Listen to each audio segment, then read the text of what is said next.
Hi, March 31 അതായത് ഈ മാസം 31 ഓൺവേർഡ്സ് കാനഡയിൽ ഒരു കെയർ ഗിവറിൻ്റെ പൈലറ്റ് പ്രോഗ്രാം ഓപ്പൺ ആകുകയാണ്.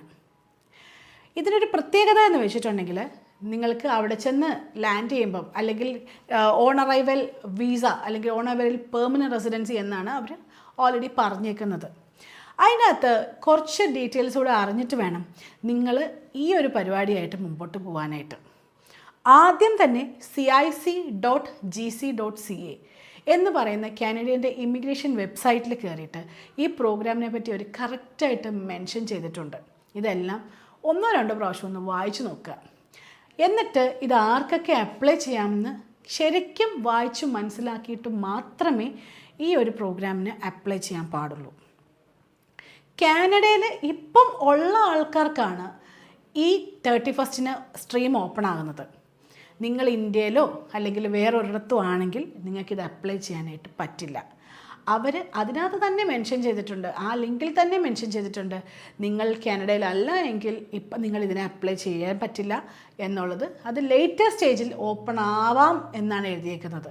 അവർക്ക് സ്ലോട്ട്സ് തികഞ്ഞില്ല എങ്കിൽ അവർ ഓപ്പൺ ആക്കാം എന്നാണ് എഴുതിയേക്കുന്നത്. ഇപ്പം കറൻ്റ്ലി അങ്ങനെ ഒരു പരിപാടി നമുക്ക് ഇല്ല. ഓക്കെ, ഇനി രണ്ടാമത് അറിഞ്ഞിരിക്കേണ്ട കാര്യം, കാനഡയിലാണ് ഇപ്പം നിങ്ങൾ കാനഡയിലാണ് ഉള്ളത്, നിങ്ങളൊരു വർക്ക് പെർമിറ്റിലോ സ്റ്റഡി പെർമിറ്റിലോ ഒക്കെ ഉള്ളവരാണ്, നിങ്ങൾ PSWയിൽ നിൽക്കുന്നവരാണ് എങ്കിൽ നിങ്ങൾക്ക് അപ്ലൈ ചെയ്യാം. അല്ലെങ്കിൽ അവിടെ ഒരു സ്പൗസായിട്ട് വർക്ക് പെർമിറ്റിലുള്ളവരാണെങ്കിൽ ഒക്കെ നിങ്ങൾക്ക് അപ്ലൈ ചെയ്യാനായിട്ട് പറ്റും. പക്ഷേ 1-2 കണ്ടീഷൻസ് ഉണ്ട്. ഫസ്റ്റ് വൺ, മിനിമം 6 മാസമെങ്കിലും നിങ്ങൾക്കൊരു എക്സ്പീരിയൻസ് കെയർ ഗിവറിൽ ഉണ്ടായിരിക്കണം. റീസെൻറ്റ് എക്സ്പീരിയൻസ് ഉണ്ടായിരിക്കണം എന്നുള്ളത് കനഡിയൻ ഗവൺമെൻറ് പറഞ്ഞേക്കുന്ന ഒരു കാര്യമാണ്. രണ്ടാമത്തെ കേസ്, നിങ്ങൾക്ക് IELTS ഒക്കെ ലെവൽ 4 മതി. നമ്മൾ റീഡിങ് 3.5, ബാക്കിയെല്ലാം 4, 4.5 ആ റേഞ്ച് ഉണ്ടെങ്കിൽ തന്നെ നമുക്ക് അപ്ലൈ ചെയ്യാനായിട്ട് പറ്റും. കൂടാതെ ക്രെഡൻഷ്യൽ ഇവാലുവേഷൻ ചെയ്തിരിക്കുകയും വേണം. അതിനകത്ത് നിങ്ങൾക്ക് മിനിമം ഒരു ഡിപ്ലോമ എങ്കിലും ഉണ്ടായിരിക്കണം എന്നാണ് പറയുന്നത്. ഇതൊക്കെ നമുക്ക് ഉണ്ടായിരിക്കും. പിന്നെ ഏറ്റവും മെയിനായിട്ട് വരുന്നൊരു കാര്യം, ക്യുബക്ക് അല്ലാത്ത കാനഡയിലെ വേറെ ഏതൊരു ഒരു സ്റ്റേറ്റിൽ നിന്ന് നിങ്ങൾക്ക് ഒരു ജോബ് ഓഫർ ഉണ്ടായിരിക്കണം. ആ ജോബ് ഓഫർ നിങ്ങൾക്ക് ഒരു വീട്ടിൽ നിന്ന്, പ്രൈവറ്റ് ആയിട്ടുള്ള വീടുകളിൽ നിങ്ങൾക്ക് എടുക്കാം. അല്ല നിങ്ങൾക്കിങ്ങനെ കെയർ ഗിവേഴ്സായിട്ട് അല്ലെങ്കിൽ കുട്ടികളെ നോക്കാനോ അല്ലെങ്കിൽ പ്രായമുള്ളവരെ നോക്കാനോ ഒക്കെ ആയിട്ടുള്ള സ്ഥലങ്ങളിൽ നിന്ന്, ഓർഗനൈസേഷൻസിൽ നിന്ന് എടുക്കാം. പക്ഷെ ഇതൊരിക്കലും ഒരു പ്ലേസ്മെൻറ്റ് ഏജൻസിയിൽ നിന്നാകാനും പാടില്ല എന്നുള്ളതും അവർ പറഞ്ഞിട്ടുണ്ട്.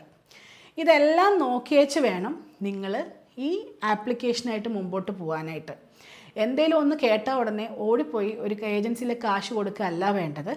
ഗവൺമെൻറ് വെബ്സൈറ്റ് നന്നായിട്ട് വായിച്ചു നോക്കിയിട്ട് നിങ്ങൾ എലിജിബിൾ ആണെങ്കിൽ നിങ്ങൾ അപ്ലൈ ചെയ്യാം. ഇത് ഇന്ത്യയിൽ ഇപ്പോൾ ഉള്ളവർക്ക് പറ്റുന്നൊരു പ്രോഗ്രാം അല്ല. ഇന്ത്യക്കാർക്കൊക്കെ വേണ്ടിയിട്ട് അവർ പിന്നെ ഓപ്പൺ ആക്കും, ലേറ്റർ സ്റ്റേജിൽ ഓപ്പൺ ആക്കും എന്ന് മാത്രമേ പറഞ്ഞിട്ടുള്ളൂ.